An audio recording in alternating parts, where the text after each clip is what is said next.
माता अनुसूया एक महान ऋषि पत्नी थीं, जिनका जन्म महर्षि कर्दम और देवहूति की पुत्री के रूप में हुआ था। बचपन से ही उनके मन में ईश्वर के प्रति अटूट श्रद्धा और भक्ति थी।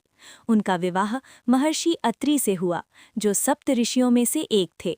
अत्रि मुनि अत्यंत तपस्वी और ज्ञानी थे और अनुसूया उनकी सेवा में सदा तत्पर रहती थी।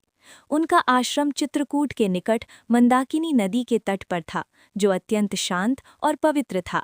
अनुसूया की पतिव्रत धर्म के प्रति निष्ठा अद्वितीय थी।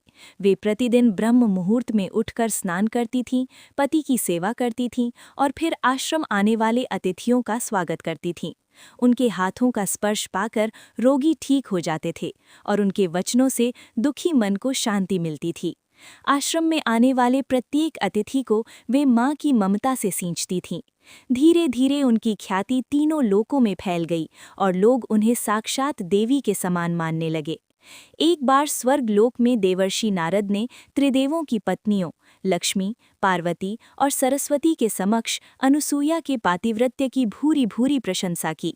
नारद जी ने कहा, हे देवियों, इस सृष्टि में यदि कोई सच्ची पतिव्रता है तो वो केवल माता अनुसूया हैं। उनका पातिव्रत्य इतना तेजस्वी है कि उसके आगे देवलोक भी फीका पड़ जाता है। ये सुनकर तीनों देवियों के मन में ईर्ष्या और जिज्ञासा जाग उठी। उन्होंने अपने अपने पतियों ब्रह्मा, विष्णु और महेश से अनुसूया की परीक्षा लेने का आग्रह किया।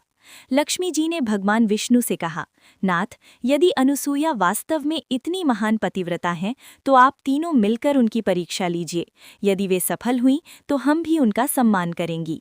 तीनों देव पहले तो संकोच करने लगे, किंतु पत्नियों के आग्रह पर वे तीनों ब्राह्मण वेश धारण करके अनुसूया के आश्रम में पहुंचे।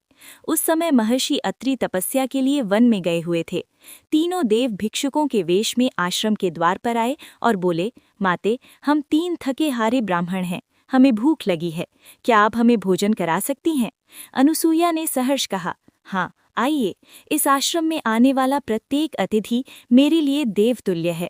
आप सभी बैठिए, मैं अभी भोजन लाती हूँ। किंतु तीनों ने एक अजीब शर्त रखी। उनमें से एक बोला, माते, हम भोजन तभी ग्रहण करेंगे जब आप हमें निर्वस्त्र होकर भोजन परोसें। ये सुनकर अनुसूया के मन में क्षण भर के लिए विचार आया, किंतु उनकी पतिव्रत शक्ति अटल थी। ही मन अपने पति का स्मरण किया और अपनी दिव्य शक्ति का आह्वान किया।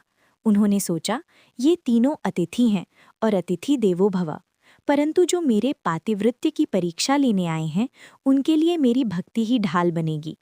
उन्होंने अपने पति अत्रि मुनि का ध्यान करते हुए उन तीनों ब्राह्मणों पर जल छिड़का और संकल्प लिया कि ये तीनों शिशु बन जाएं। तत्क्षण त्रिदेव ब्रह्मा, विष्णु और महेश 3 छोटे छोटे शिशुओं में परिवर्तित हो गए। वे तीनों रोने लगे। अनुसूया का हृदय ममता से भर गया। वे बोली, अरे मेरे लाल, रो मत, माँ यहाँ है।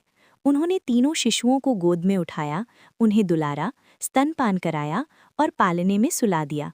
वे बड़े प्रेम से उन्हें थपकियां देती रहीं और लोरियां सुनाती रहीं। तीनों लोकों में हलचल मच गई। देवता व्याकुल हो उठे, क्योंकि त्रिदेव का कहीं पता न था। जब महर्षि अत्रि आश्रम लौटे तो उन्होंने 3 दिव्य शिशुओं को पालने में देखकर आश्चर्यचकित होकर पूछा, प्रिय, ये तीनों बालक कौन हैं? इनके तेज से तो लगता है मानो ये कोई साधारण शिशु नहीं है। अनुसूया ने पूरी बात बताई। अत्रि मुनि ने अपनी दिव्य दृष्टि से पहचाना और बोले, देवी, ये तीनों साधारण बालक नहीं हैं, ये स्वयं त्रिदेव हैं। ब्रह्मा, विष्णु और महेश, तुम्हारी पतिव्रत शक्ति ने इन्हें शिशु बना दिया है। यह सुनकर अनुसूया के नेत्र भर आए और उन्होंने त्रिदेवों के चरणों में प्रणाम किया। इधर तीनों देवियां लक्ष्मी, पार्वती और सरस्वती व्यग्र हो उठीं। उन्होंने देखा कि उनके पति बहुत समय से लौटे नहीं हैं। अंत में वे स्वयं अनुसूया के आश्रम में आईं। उन्होंने अनुसूया के चरण स्पर्श किए और पार्वती जी बोली, माते, हमने ईर्ष्यावश आपकी परीक्षा ली, ये हमारी भूल थी, हम क्षमा मांगती हैं। कृपया हमारे पतियों को उनके वास्तविक रूप में लौटा दें। अनुसूया ने स्नेह से मुस्कुराते हुए कहा, देवियों, आप यहाँ आईं ये मेरा सौभाग्य है। मैं कोई क्रोध नहीं रखती। ये तीनों मेरे पुत्र भी हैं और देव भी। अनुसूया ने जैसे ही त्रिदेवों का स्मरण किया, वे पुनः अपने दिव्य स्वरूप में प्रकट हो गए।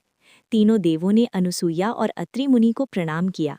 भगवान विष्णु बोले, माते, आपके पातिव्रत्य की शक्ति अतुलनीय है। हम आपसे अत्यंत प्रसन्न हैं। वरदान मांगिए। अनुसूया ने विनम्रतापूर्वक कहा, प्रभु, यदि आप प्रसन्न हैं तो यही वरदान दे कि आप तीनों मेरे पुत्रों के रूप में जन्म लें। तीनों देवों ने तथास्तु कहा और अंतर्धान हो गए। कालांतर में उसी वरदान के फलस्वरूप अनुसूया की कोख से 3 दिव्य पुत्रों का जन्म हुआ।